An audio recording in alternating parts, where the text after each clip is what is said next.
বর্ধমান পৌরসভার ৯ নম্বর ওয়ার্ডে দীর্ঘদিন ধরে তৃণমূলের শ্রমিক সংগঠনের অফিস ছিল। সেই অফিসকে তৃণমূলেরই এক সক্রিয় কর্মী তিনি এক লটারিওয়ালাকে ভাড়া দিয়ে দিয়েছেন। শনিবার রাতে ৭ নম্বর ওয়ার্ডে একটি অনুষ্ঠানে এসেছিলেন বর্ধমান দক্ষিণের বিধায়ক খোকন দাস। বিধায়ক খোকন দাস তার চোখে পড়তেই তিনি সঙ্গে সঙ্গে দোকানদারকে ডাকলেন, ধমক দিয়ে বললেন, অবিলম্বে লটারির বোর্ড খুলে নাও, এটা পার্টি অফিস, কারো ব্যক্তিগত সম্পত্তি নয়। পার্টি অফিস কি আর ভাড়া দেওয়া যায়? বিধায়ক খোকন দাস দিলেন ধমক। তিনি বললেন, ১ ঘন্টার মধ্যে যেন এই লটারির বোর্ড খুলে নাও, এবং এখানে তৃণমূলের শ্রমিক সংগঠনের পার্টি অফিস ছিল, পার্টি অফিসই থাকবে। পার্টি অফিস তো পার্টি কর্মীদের জন্য, সেখানে কি করে ভাড়া দিচ্ছে বুঝতে পারছি না। শুধু ৯ নম্বর ওয়ার্ডই নয়, বিধায়ক খোকন দাসের নজরে রয়েছে ৭ নম্বর ওয়ার্ডের একটি পার্টি অফিস, সেটিও নাকি ভাড়া দিয়ে দেওয়া হয়েছে।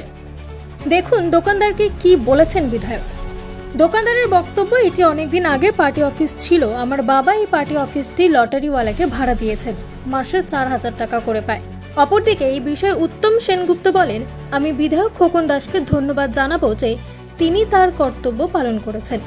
অনেকদিন ধরেই এটি ভাড়া দেওয়া হয়েছে, আমিও জানি, প্রতিবাদও করেছিলাম, কিন্তু গুটি কয়েক মানুষ তাদের নিজেদের স্বার্থের জন্য এসব করছে। দলের বিধায়ক খোকন দাস তিনি দলের পার্টি অফিসকে পুনরায় ফিরিয়ে আনছেন, এটা আমাদের কাছে খুশির খবর। আমাকে বন্ধ করতে আমি বন্ধ করে দেবো, এটা তো ইউনিয়ন অফিস ছিল। দাদা বলেছে এখন দাদা আমাকে বন্ধ করতেই হবে। ভাড়া দিয়েছে বাবা। আমার তো পার্টি অফিস ওই অফিসটা, আমি ওই অফিসটা পার্টি অফিসে ৭ নম্বরে থাকি। পার্টি অফিসটা ভাড়া দেওয়া যায়? পার্টি অফিস ছিল না দাদা। আপনি তো একজন সক্রিয় কর্মী। আমি জানি দাদা, আমি এটা তো বলছি তো, ওইটা যা করেছে বাবা করেছে, এর মধ্যে তো আমার কিছু হাত নাই, আর আমি তো কিছু করি না কিছু।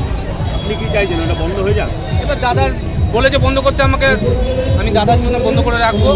দাদার সঙ্গে বসে একটু আলোচনা করবো, দাদা কি বলে দেখি। কিছু নাই। বিধায়ক বললেন এটা পার্টি অফিস ছিল, কারো বাবার সম্পত্তি না, পার্টি অফিস ভাড়া দেওয়া যাবে। ওটা কারো বাবার সম্পত্তি এমনিই নাই, এখানে এটা পৌরসভারই জায়গা। বিধায়ক বলে গেলেন এটা, সে কিছু বলে গেল, কি করে যাবে, কিছু বলার নেই। দাদার উপরে তো আমরা যেতে পারবো। দোকানে যে যার দোকান সে আপনার নাম করছে লালটু ভাড়া দিয়ে। লালটু মানে আমি ওনার বাবার, মানে আমার বাবার বাবারই দোকান, তা আমি বাবার ছেলে লালটু বলে ডাকে। আমি এখানে পার্টি দিকে দিয়ে ছুটাবে, সেই জন্যই। এখন ভাড়াটা কে নেয়? আপনি ভাড়া নেন বলছেন? না না, আমার বাবা নাই ভাড়া। আমার দোকান ছিল, এখানে ভাঙা হয়ে গেছিলো, আমরা দাদা বলেছিল ভেঙে দিতে, আমরাও ভেঙে দিয়েছিলাম। লোকের অসুবিধা হচ্ছিল বলে ভেঙে দিয়েছিলাম। কত টাকা ভাড়া নেওয়া হয়? এটা ৪-৫ মাস হবে। কত ভাড়া নেওয়া হয় জানেন? ভাড়া ৪,০০০ টাকা ভাড়া দেয়। আপনার নাম লালটু? লালটু কি? লালটু রজক। জানাই বিধায়ককে, কারণ তিনি এটা লক্ষ্য করেছেন যে এটা একটা বেআইনি কাজ, এবং এই বেআইনি কাজের সঙ্গে যারা যুক্ত, আমি আপনাদের কাছ থেকে খবর পেলাম যে তিনি তাদের ধমক দিয়েছেন এবং তাদেরকে এটা অবিলম্বে বন্ধ করতে বলেছেন। দেখুন, দীর্ঘদিন ধরে ওই পার্টি অফিসটা চলতো।